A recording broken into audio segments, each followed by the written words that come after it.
Mari kita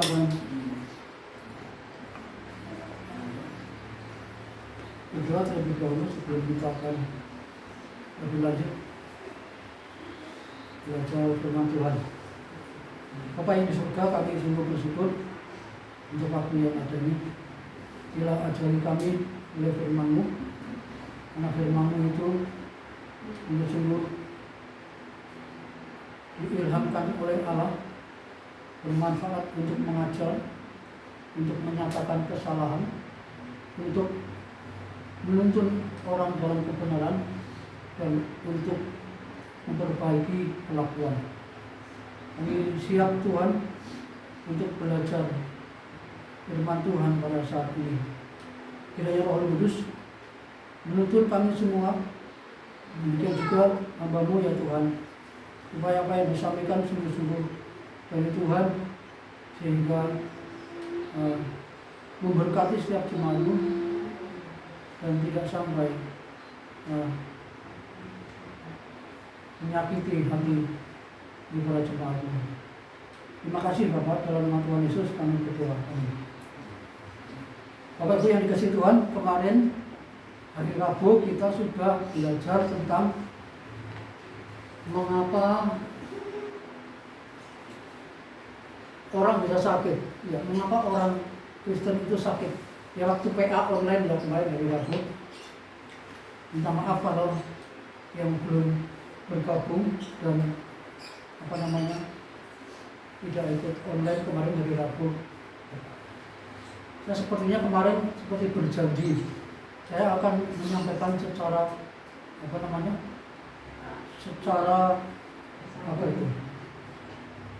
yang terus menerus gitu, bukan hanya sekali, tapi saya lupa istilahnya. Ya, secara berseri.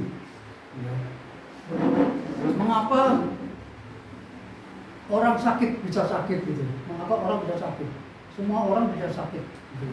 Kemarin itu, jadi saya sudah mengulang saja. Dasarnya adalah karena kejatuhan Adam dan Hawa ke dalam dosa. Jadi semua orang itu sudah berdosa, ya. Roma pasal 3 ayat 23, semua orang telah hilang kemuliaan Allah. Lalu Roma 6 ayat 23, ya, upah dosa adalah maut, tapi karunia Tuhan itu hidup yang kekal. Jadi semua manusia itu sakit, ya. Itu adalah salah satunya, dasarnya adalah dosa, ya. Nanti juga ada kematian, itu juga dasarnya itu adalah dosa. Nah, puji Tuhan Bapak Ibu dan saya, ini dosa-dosa kemarin saya sebutkan, dosa yang dipertalikan, dosa imputasi, lalu dosa warisan, dan juga termasuk dosa perbuatan kita sehari-hari. Ini 3 ini di dalam Kristus kita itu sudah diampuni, sudah ditebus gitu ya, sudah selesai dosa-dosa itu. Tetapi kita sudah diselamatkan, dia selamat. Tetapi akibat dari dosa kita, yaitu termasuk salah satunya sakit, dan juga nanti kita mengalami mati, itu akibat dari dosa gitu ya. Upah dosa adalah maut. Tetapi itu sudah diselesaikan. Artinya kita nanti selamat gitu ya. Kita diselamatkan itu.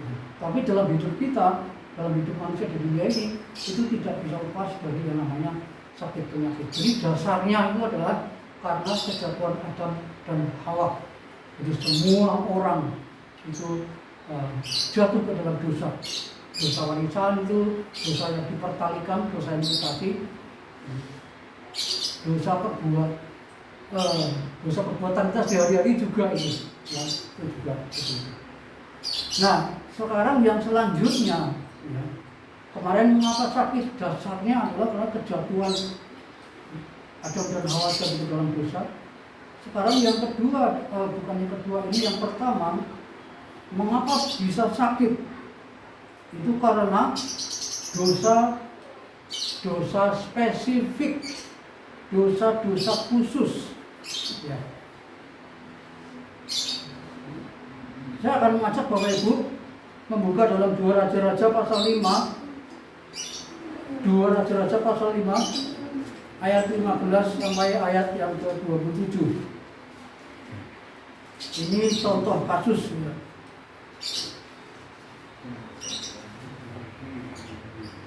2 Raja-Raja pasal 5 ayat 15 sampai ayat 27.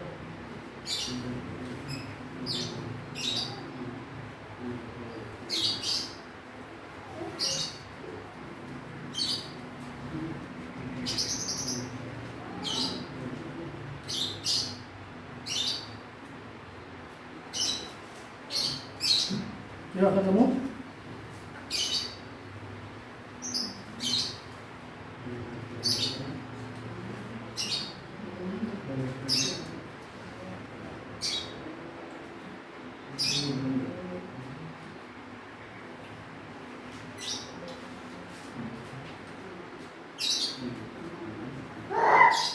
Jadi kisahnya di sini adalah ceritanya itu bahwa Naaman itu sakit kusta.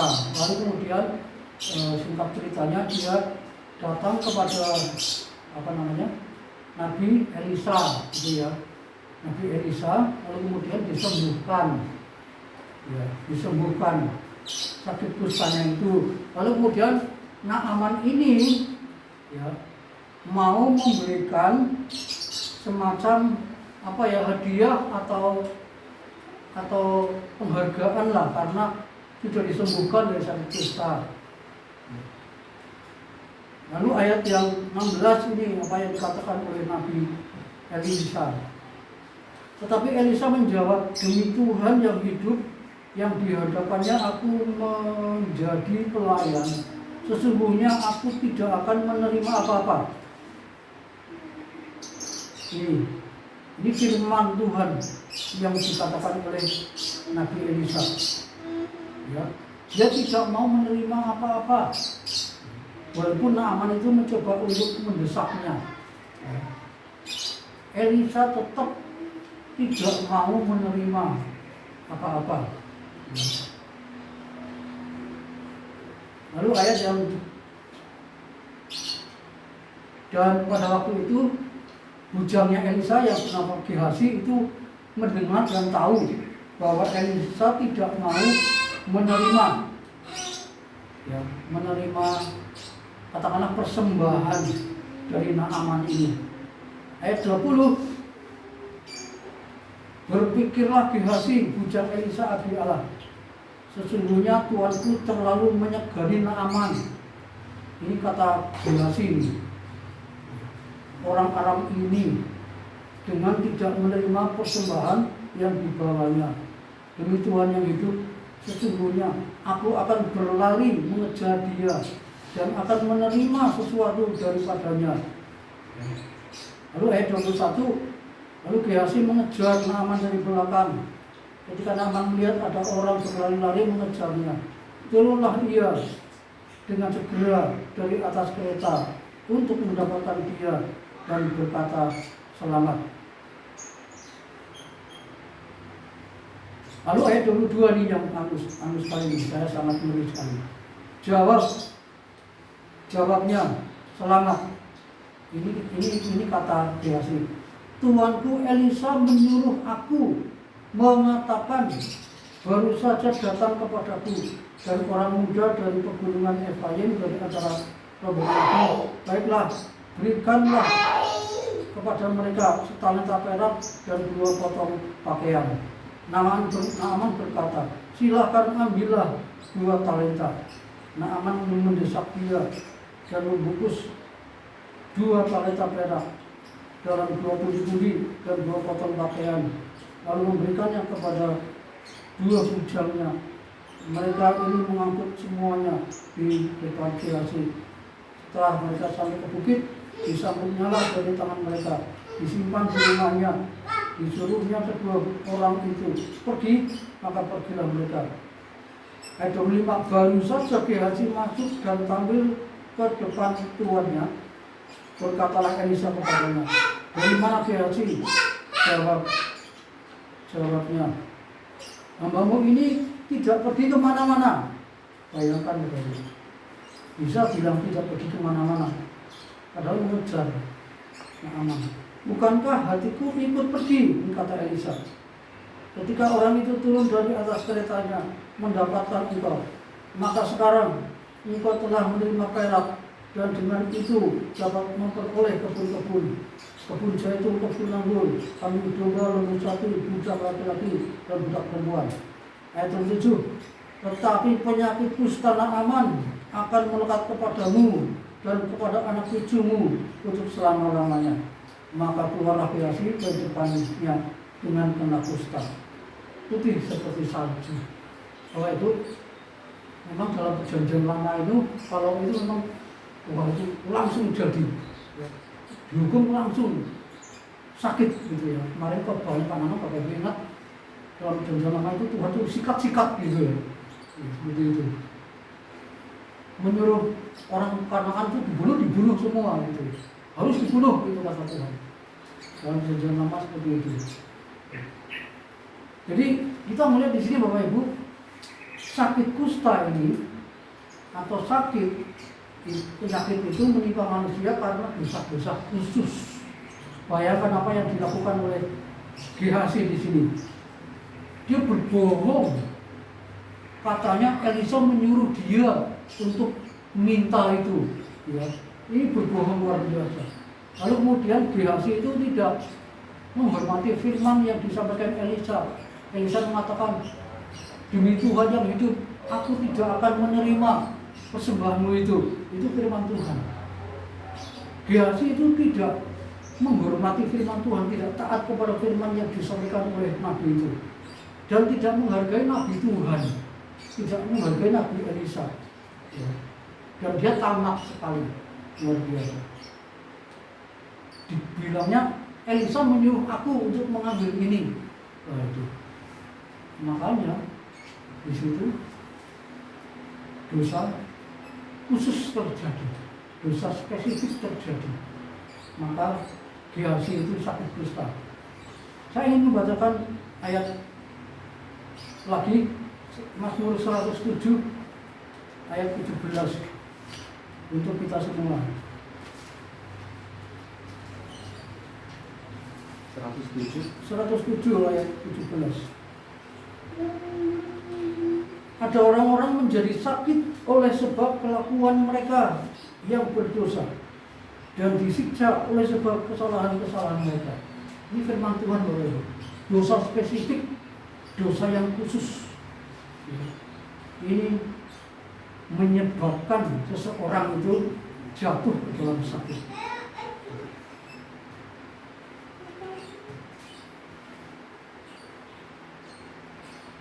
Bapak Ibu yang dikasih oleh Tuhan Yesus Kristus, dalam Kisah Para Rasul pasal 13 ayat 8 sampai ayat 12. Ini dalam perjanjian baru. Ini pengalaman yang terjadi pada diri Elimas atau Bar Yesus. Kisah Para Rasul pasal 13. Ini juga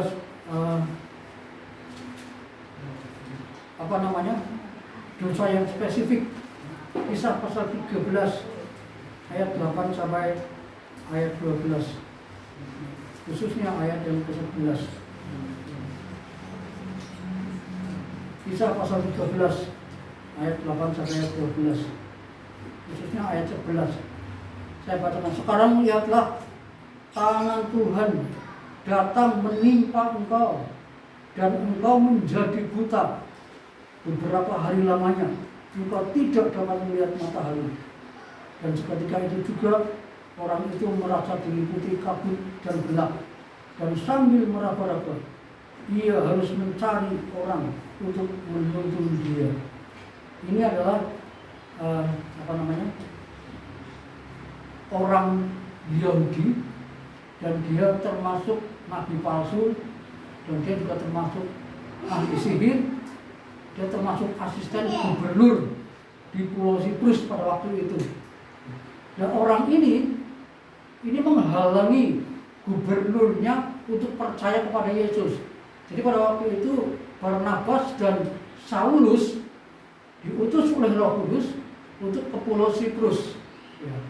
lalu bertemu dengan gubernur di sana dan menginjili gubernur itu, dan gubernur itu sebenarnya mau percaya pada awalnya, tetapi dihalang-halangi oleh nabi palsu ini, oleh Bar Yesus ini, sehingga Rasul Paulus itu dengan penuh Roh Kudus mengatakan kepada Bar Yesus itu, kamu akan buta karena kamu menghalangi kebenaran. Lalu Bar Yesus betul-betul buta pada waktu itu, dan kemudian gubernur ini menjadi percaya kepada Yesus. Jadi dosa yang spesifik itu bisa menyebabkan seseorang itu menjadi sakit.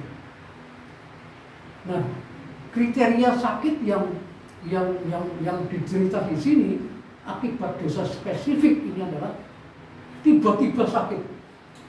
Itu sakit yang mendadak gitu ya, yang aneh dan terasa aneh.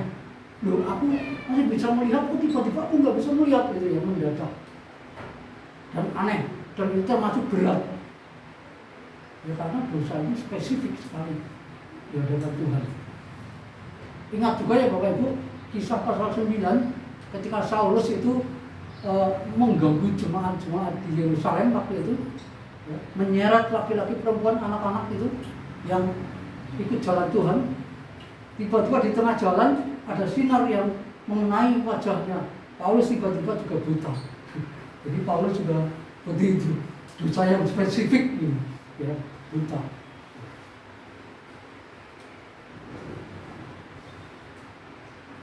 Nah, Bapak Ibu yang dikasih oleh Tuhan Yesus Kristus, Tuhan mengizinkan seseorang itu sakit karena akibat dosa yang spesifik itu. Tujuannya adalah mendisiplin dia agar dia sungguh-sungguh takut akan Tuhan, agar dia sungguh-sungguh hormat akan Tuhan, ya. Hormat akan Tuhan, takut akan Tuhan, hormat akan Tuhan.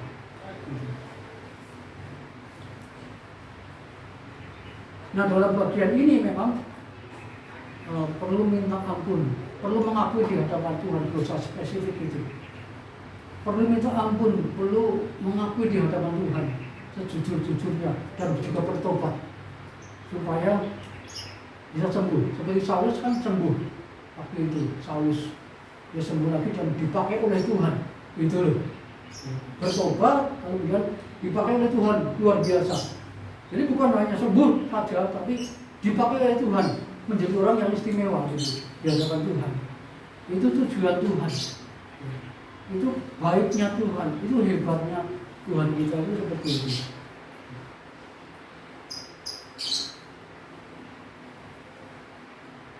Karena itu firman Tuhan di sini tidak akan menghakimi Bapak Ibu dan saya tidak. Saya tidak tahu Bapak Ibu sakit apa, tapi bukan maksud saya untuk itu karena dosa seperti itu, bukan. Ini dikembalikan kepada Bapak Ibu sekalian. Firman Tuhan mengatakan seperti ini. Dosa khusus, dosa spesifik itu bisa membuat seseorang itu menjadi sakit. Yang jelas sakitnya sakit yang mendadak, sakit yang berat, dan sakit yang aneh itu, kelihatannya aneh. Mari kita bersama-sama saling introspeksi diri. Bapak Ibu sendiri yang introspeksi dengan Tuhan. Lalu yang kedua Bapak Ibu, yang pertama mengapa sakit karena dosa-dosa spesifik. Yang kedua mengapa sakit itu karena kecerobohan, atau karena kelemahan, atau karena kelengahan. Ya ini termasuk dosa pribadi ya, termasuk dosa pribadi. Filipi pasal 2 ayat 25 sampai 27. Filipi pasal 2.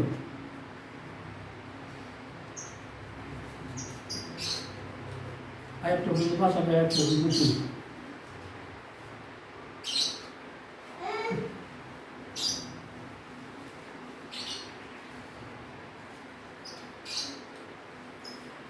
Saya katakan, sementara itu kuanggap perlu mengirim Epafroditus kepadamu, yaitu saudaraku dan teman sekerja serta teman seperjuanganku, yang kamu utus untuk melayani aku dalam keperluanku. karena ia sangat rindu kepada kamu sekalian dan susah juga hatinya. Sebab kamu mendengar bahwa ia sakit. Memang benar ia sakit dan nyaris mati. Tapi Allah mengasihani dia, dan bukan hanya dia saja, melainkan aku juga, supaya duka citaku jangan bertambah-tambah. Di sini Epaphroditus, ini teman perjuangan Paulus, ya, teman seperjuangan Paulus. Dia rupanya punya sakit pencernaan di sini. Dia sakit dan nyaris mati. Saya kira ini karena kecerobohan, ada kelemahan, ada kelemahan. Lalu 2 Timotius pasal 5 ayat 23. 2 Timotius pasal 5 ayat 23.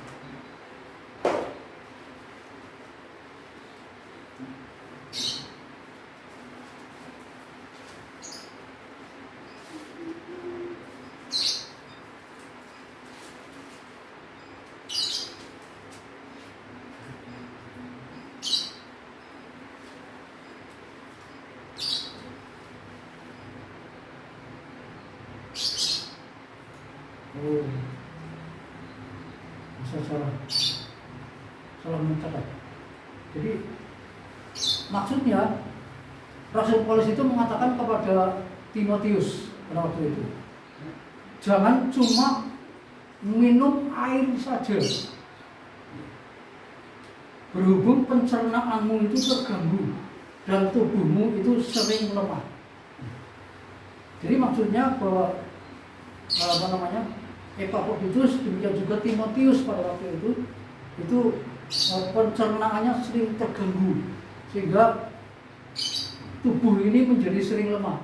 Ini kaitannya dengan mah, sakit mah ini. Kelihatannya Timotius ini dan Epaphroditus ini kurang memperhatikan soal makan, mungkin sering telat makan,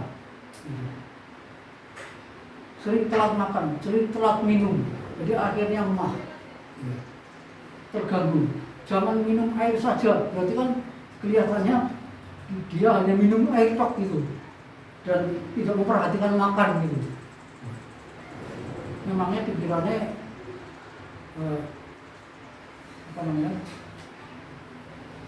pelayan Tuhan juga akan dijamin oleh Tuhan. Minum baiklah, kan tetap sehat, mangan dia membau gitu. Enggak, itu enggak bijaksana ya. Buktinya Timotius di sini hanya minum air saja, ya. Dan kelihatannya dia kurang memperhatikan makan.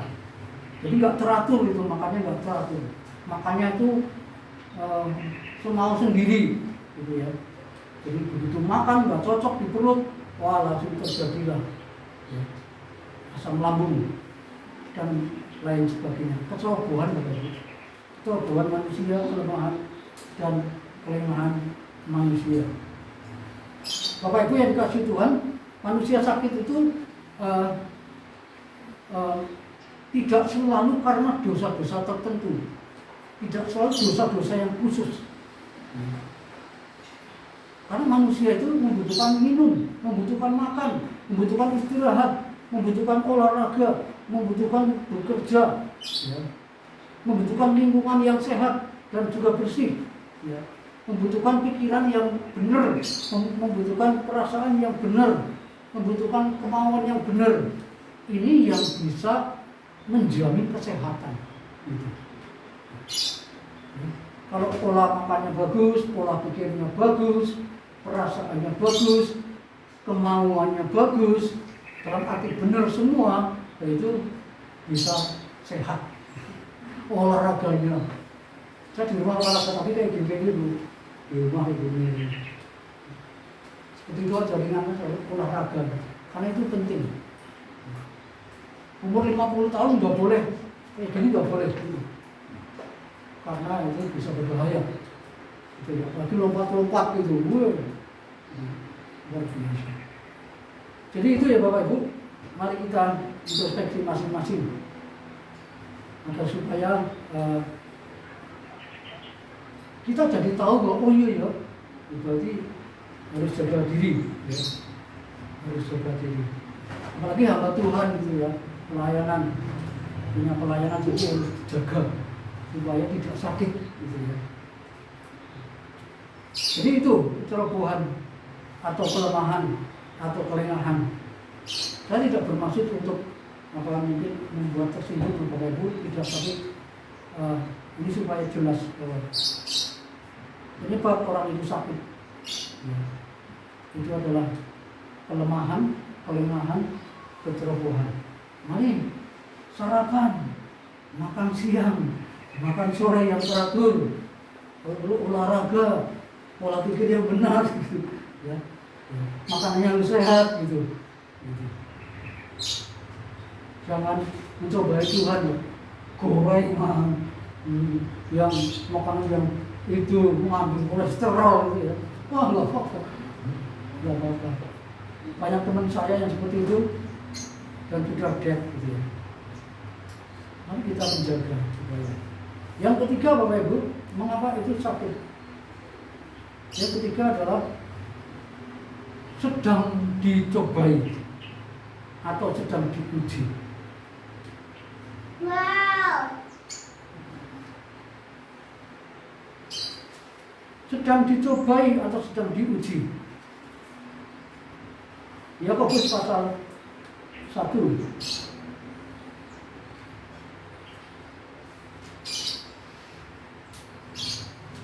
ayat 2. Saudara-saudaraku, apabila anggaplah sebagai suatu kebahagiaan apabila kamu jatuh ke dalam berbagai pencobaan. Sebab kamu tahu bahwa ujian terhadap imanmu itu menghasilkan ketekunan. Yakobus 1 ayat 2 dan ayat 12. Berbahagialah orang yang bertahan dalam pencobaan, sebab apabila ia sudah tahan uji, ia akan menerima mahkota kehidupan yang dijanjikan Allah kepada barang siapa yang mengasihi Dia. Jadi sedang dicobai. Kalau Bapak Ibu dan saya sakit, nggak ada desa khusus. Aku sudah teratur kok, semuanya teratur, ini semua teratur. Nah ini mungkin itu sedang diuji, mungkin sedang diuji seperti Ayub gitu ya, seperti Ayub.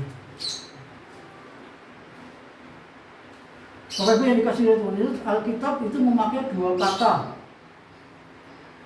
dan dipakai silih berganti oleh Rasul Yakobus, yaitu pencobaan dan ujian. Mengapa? Karena dalam peristiwa yang sama, entah itu positif, entah itu negatif, itu sekaligus berlangsung dua hal. Sekaligus berlangsung dua hal. Satu, iblis ingin mencobai, iblis ingin menghancurkan kita lewat sakit penyakit, agar kita tidak mengasihi Tuhan, agar kita menjauh dari Tuhan, agar kita tidak setia kepada Tuhan, dan kita tidak beriman lagi. Satu sisi. Tetapi pada saat yang bersamaan, Allah mengasihi anak-anaknya itu, mengizinkan manusia itu alami sakit, itu menguji.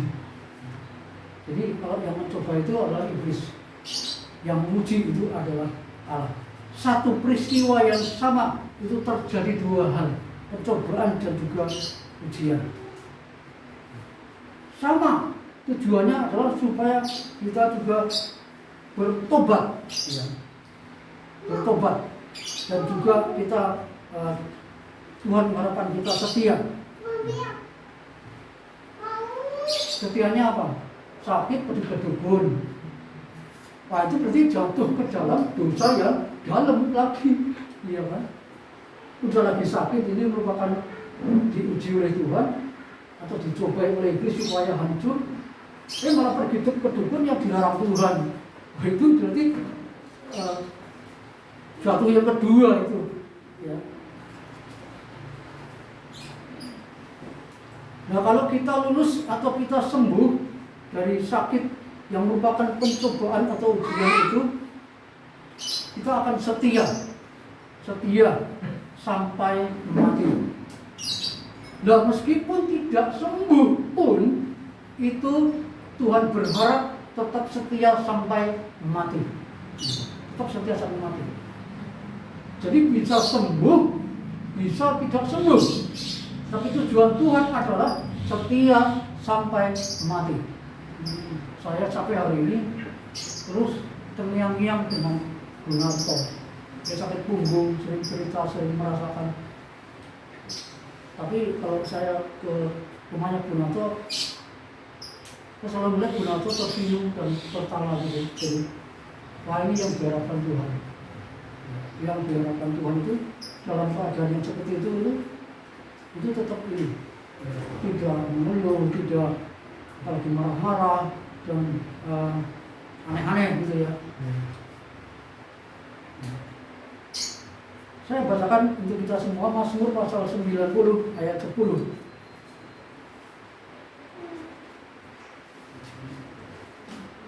Mazmur pasal 90. Maaf kalau ini saya cepat bacakan untuk kita semua. Masa hidup kami 70 tahun dan jika kami kuat 80 tahun. Dan kebanggaannya adalah kesukaran dan penderitaan. Sebab berlalunya buru-buru dan kami melayang-layang. Dan kebanggaannya adalah kesukaran dan penderitaan. Mengapa Bapak Ibu dikatakan di sini? Dan kebanggaannya adalah kesukaran dan penderitaan. Ya. Penderitaan dan kesukaran kok kebanggaan. Ini yang diharapkan oleh Tuhan, Bapak Ibu. Ketika seseorang itu dicobai atau diuji oleh Tuhan, termasuk salah satunya dengan sakit penyakit, kesukaran, kesusahan, penderitaan.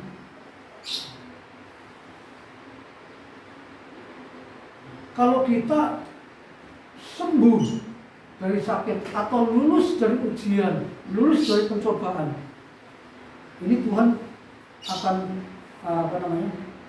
firman Tuhan itu akan terjadi. Kesukaran, penderitaan itu merupakan kebanggaanku. Itu. Bukan yang ku keluhkan, bukan yang ku pergumulkan. Aduh, aku dengan kesukaran. Tetapi kebanggaan. Artinya apa, Bapak Ibu? Ini adalah orang percaya yang sudah naik level. Yang sudah naik level.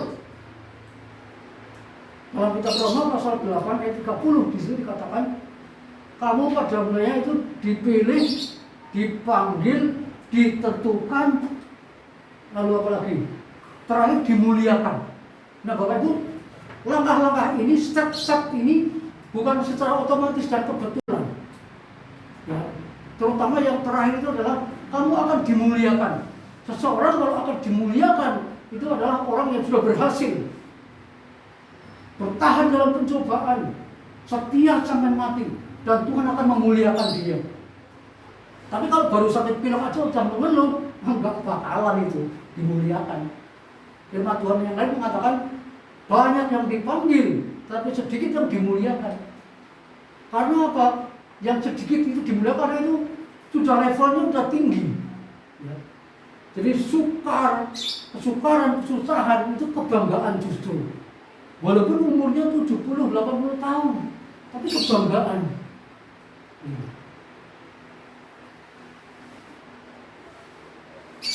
Artinya itu dewasa rohani. Coba ini, dewasa rohani. Jadi kalau masih mengeluh, itu levelnya masih. Kalau Farno sakit gimana? Nangis, pengen nangis, ya gitu, anak kecil. Dikit-dikit nangis, dikit-dikit ya karena anak kecil. Nah kalau kita sakit, dikit-dikit ini, ya itu kayak anak kecil.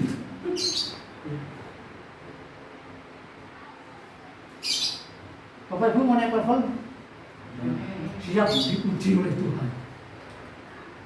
Dan Ayub berkata dalam kitab Ayub pasal 42 ayat 6. Aku melihat Tuhan sendiri, aku melihat sendiri dengan mataku. Bukan kata orang lain. Aku melihat Tuhan dengan mataku sendiri. Nah itu seperti di sini masuk pasal 19 ayat 10. Aku melihat Tuhan bukan kata orang, tapi aku melihat sendiri.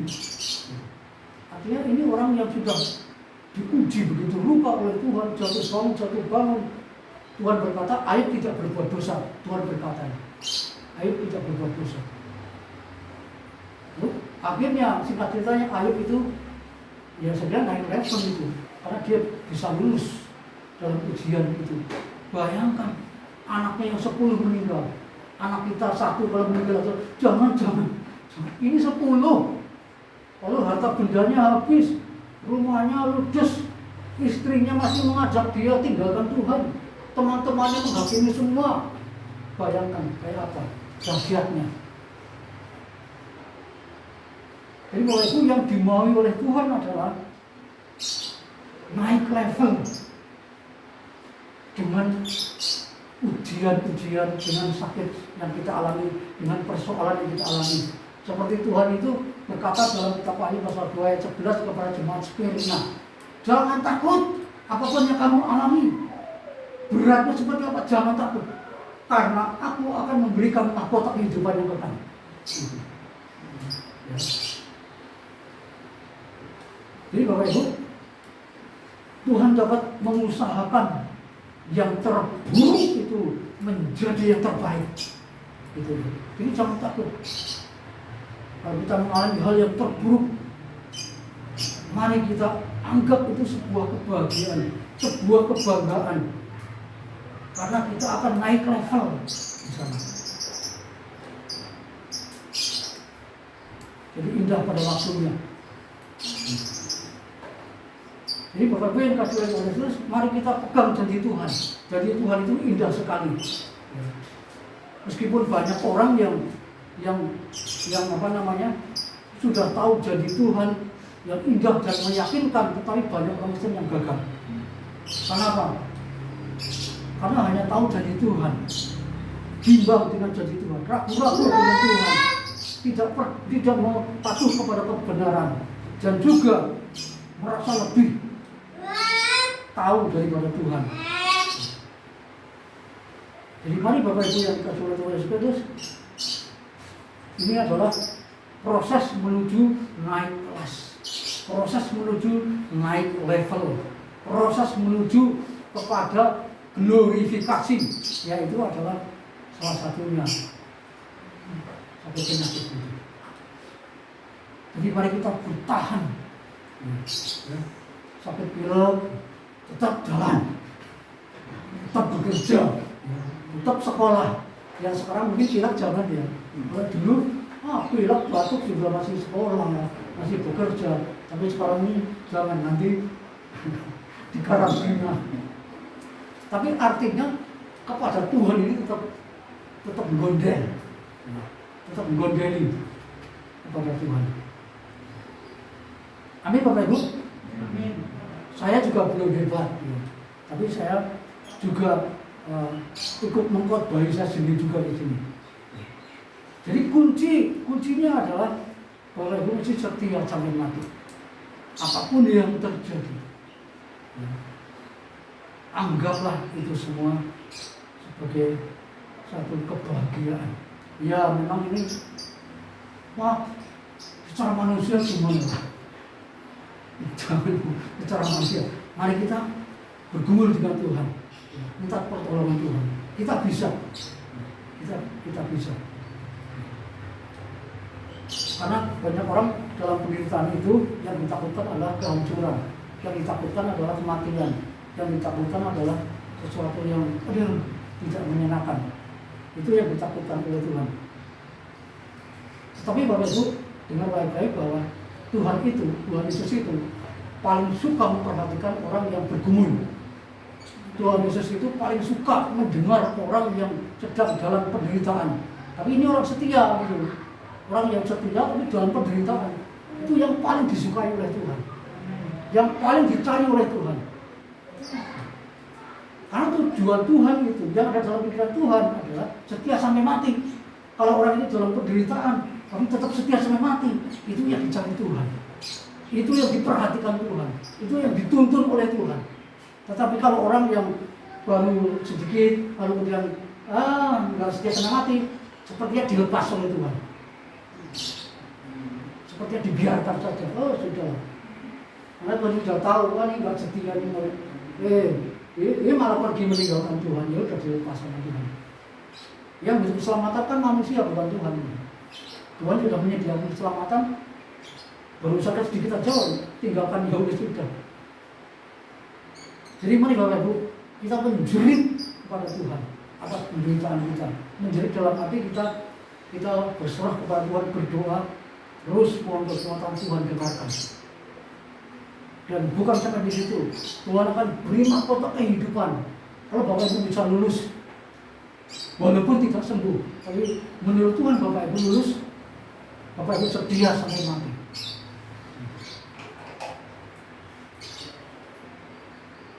Dan harapan kita akan bersama-sama dalam glorifikasi, dalam kemuliaan Tuhan, karena kita bertahan dalam penderitaan bersama dengan Tuhan. Jadi itu Bapak Ibu, mengapa kita sakit? Karena dosa khusus. Mengapa sakit? Karena kelemahan kita. Mengapa kita sakit? Karena dicobai atau sedang diuji. Dan mari kita berdoa, biarlah Tuhan yang akan menolong kita. Saya tidak mengakui Bapak Ibu dengan berbalik, dan mari kita belajar bersama-sama. Saya juga sedang mengamati, mengidentifikasi, ya, belajar kok aku sakit, kenapa ya aku sakit gitu. Mari kita belajar Bapak Ibu, karena di dalam Alkitab ini banyak sekali ya pengajaran-pengajaran, termasuk sakit penyakit ini, sehingga kita bisa mempunyai ini. Jadi jangan biarkan penyakit, bukan mari dewek lah, jangan baik. Banyak banget. Berwaktu mau mari dewek gitu. Ya memang betul, kita sedang sembuh, tapi mari kita lihat, kita amati dengan adanya sakit-sakit ini. Ya. Supaya kita semakin hari semakin naik level bersama dengan Tuhan. Amin. Mari kita akan berdoa. Kalau sudah berdoa, mari kita naikkan pujian yang mengatakan waktu Tuhan.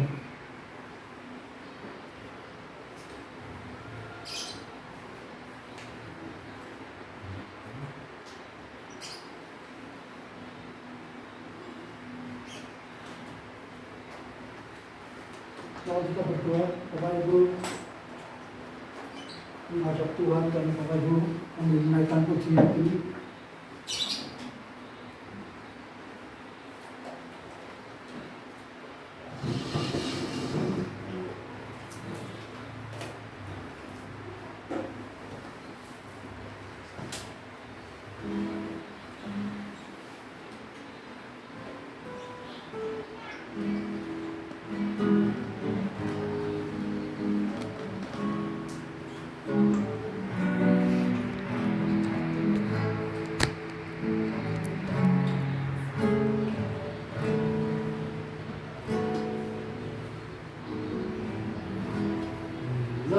Kau izinkan sesuatu terjadi.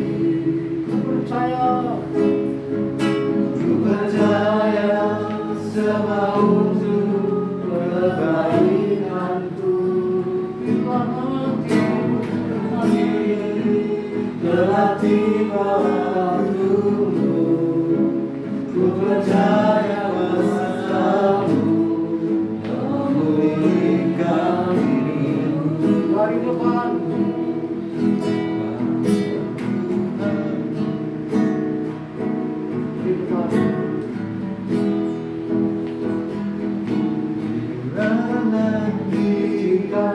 Sesuatu terjadi. Ku percaya semua untuk kebaikanmu. Bila nanti bawahku, ku percaya kuasa-Mu memulihkan diriku. Tuhan kasih yang terbaik, walau kadang tak mudah dimengerti, lewati cobaan, ku tetap percaya aku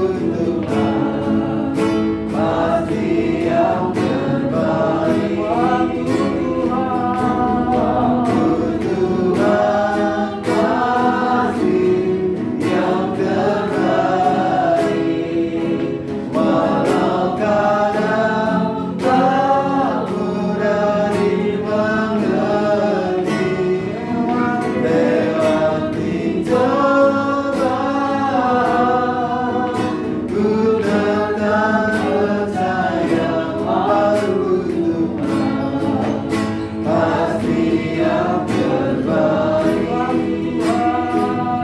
Aku Tuhan pasti yang terbaik. Aku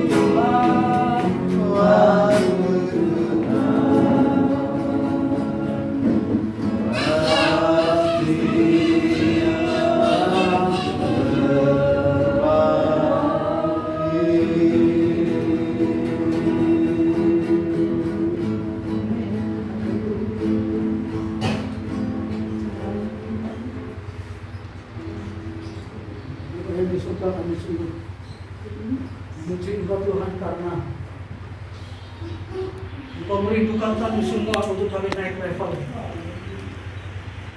tidak menjadi orang Kristen yang biasa-biasa saja, tapi Tuhan Engkau merindukannya, Engkau menolongnya, Engkau memampukannya, Engkau juga Tuhan memperlengkapi kami, memberi kekuatan kepada kami, memberikan jalan kepada kami agar supaya kami naik level, yaitu firman Tuhan, yaitu segala tulisan yang diilhamkan Allah itu sungguh-sungguh disediakan, itu dipelajari, itu diketemukan, sehingga akhirnya Tuhan kami naik level dan kami saatnya nanti akan berada dalam glorifikasi. Kami dimuliakan oleh Tuhan, kami bersama dengan Tuhan, kami akan melihat pengalaman yang indah bersama dengan Tuhan. Tuhan, apapun, seberapapun kemampuan kami, Tuhan pasti dapat menolong kami. Kami menyerahkan kepada-Mu Tuhan setiap jemaat yang di sini. Hanya Tuhan saja yang akan menolong.